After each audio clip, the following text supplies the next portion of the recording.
Popularidade do Lula desaba enquanto Bolsonaro já começa a aparecer vitorioso se as eleições fossem hoje. Seja bem-vindo ao canal, eu sou Léo Vieira e a gente sempre traz um conteúdo interessante aqui sobre Brasil, política, economia e muito mais. Bom, vamos lá para a notícia.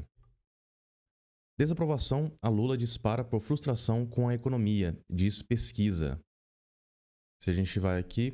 Bom, desaprovação do presidente Luiz Inácio Lula da Silva atingiu o nível mais alto de seu mandato em dezembro, devido à crescente frustração com a política econômica, disse análise da pesquisa.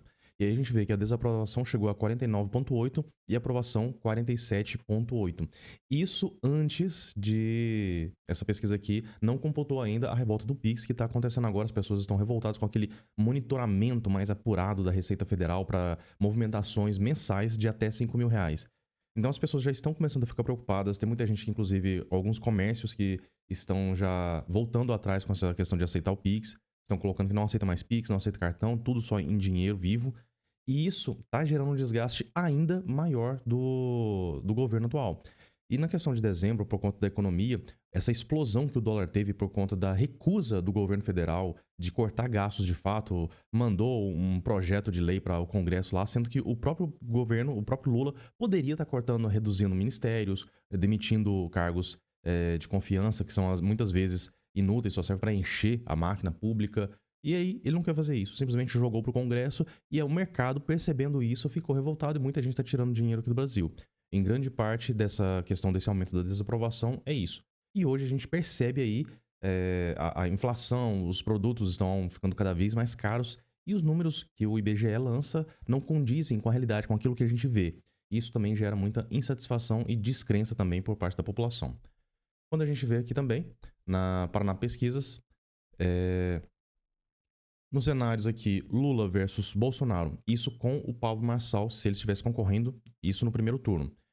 O Lula, ele atinge 34%, enquanto o Bolsonaro 33,9%.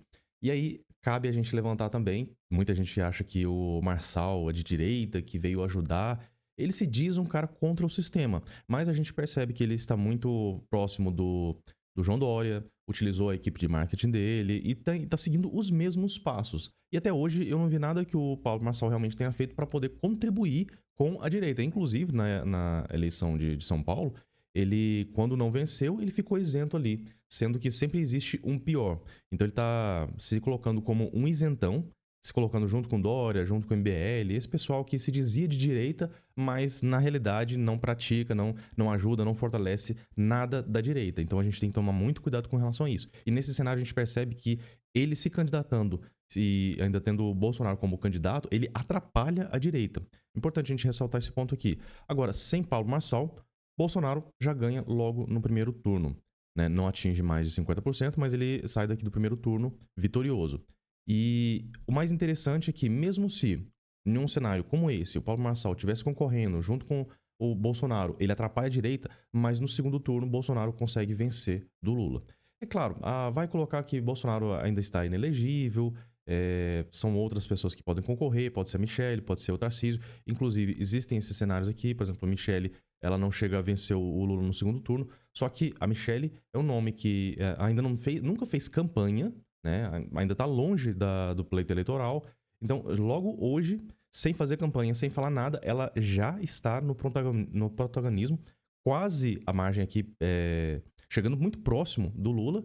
E quando começar a campanha, que é totalmente diferente, mais pessoas vão passar a conhecer, o pessoal vai realmente levantar isso como nome, é totalmente diferente. Então a gente percebe que hoje, sem campanha, sem nada, ela já está batendo as portas aqui da vitória. Coloca também alguns cenários com Michelle e o Ciro no primeiro turno, Tarcísio. Então, Bolsonaro é o único realmente que faz frente ao Lula e consegue essa vitória. Hoje, se o cenário não mudasse de forma nenhuma. Voltando a essa questão da inelegibilidade do Bolsonaro, a gente precisa entender que o próprio TSE anteriormente já tinha jurisprudência que falava que só era colocado como inelegível com abuso de poder econômico caso a interferência realmente tivesse surgido efeito, tivesse feito a diferença no final das contas. Essa interferência aqui, essa atitude mudou o pleito, conseguiu mudar a direção das eleições. O que não foi o caso, né? Uma mera casualidade, eles colocaram uma reunião com embaixadores, foi suficiente. Então, a gente vê que é muito frágil essa justificativa que eles colocaram. Então, a gente acredita que Provavelmente, quando chegar próximo das eleições, essa decisão deve cair. E eu acredito sim que Bolsonaro deve concorrer à presidência em 2026. Mesmo assim, a gente vê que existem vários nomes fortes da direita. Inclusive, está aí surpreendendo a Michelle, que se ela fosse para o segundo turno junto com concorrendo contra o Lula, ela chegou muito próximo aqui, sem ter campanha, sem equipe de marketing, sem mídia, sem nada. Hoje, ainda faltando tanto tempo assim para a eleição. Então, é muito possível que ela saindo candidata, ela consiga se fortalecer ainda mais. E a gente vê que esse governo está cada vez mais fraco e Lula provavelmente daqui a algum tempo não deve ganhar de mais ninguém. Bom, por esse vídeo é isso, forte abraço e até a próxima.